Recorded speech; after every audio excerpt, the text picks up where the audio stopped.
Yes guys, this is Juea at magkakarapin ko lang itong ginawa ko rap song dati na tungkol kay Duterte sa landaran ng Pilipinas. Title na ito ay Duterte for President. Is Juea here na sa Maribeles, Bataan, Pilipinas. Kaya na ako sa Saudi. Pag nagkamali, pasensya nyo na, matagal na tayo.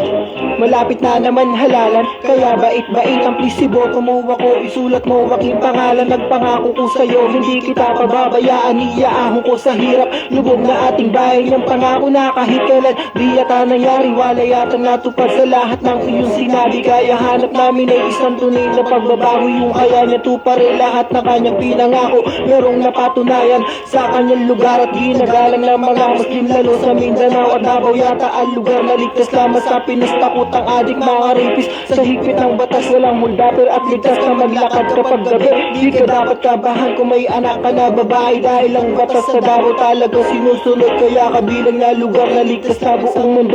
Isa lang ang dahilan, dahil maayos ang namuno, meron lamang siya ng Davao. Hindi pa siya pangulo at ngayon alam mo na kung sino bakit sinasabi. Nagpaunlad na sa Davao si Mayor Duterte, sa dami niya nagawa, dami nang napatunayan. Hindi para sa sarili niya kundi sa buong bayan at nabibigyang hustisya mga naging krimen. Kaya dapat batas ni Digong ay dapat yung student, pero may taong nagagalit kasi daw pumapatay. Aba di ka mamamatay kung di ka susuway. Kaya sigaw ng mga tao, maraming Pilipino gusto namin si Duterte para sa pagbabago at kami nakasuporta. Mga OFW ito aming hinihintay na sumunod maging pangulo, dahil nga sawa na kami sa mga nagdaang pinuno. Wala man natupad sa kanilang ipinangako, nasaan di ko makita matuwid daw na daan. Dapat na lang dun sa EDSA di na masolusyonan. At saan nga ba napunta perang puno sa Yolanda? Ninakaw nyo ito kasi sobra kayong buhaya. At kailan ba matatapos taning bala? Sana iyak kaming OFW, binibigyan yun ang problema. Kaya ang dasal namin isang tunay na pagbabago, yung kaya niya tuparin lahat na kanya pinangako. At ikaw hiling namin na sana maging presidente, sa halalan iboboto ko si Mayor Duterte. Sabi ko sa inyo, mali na ito.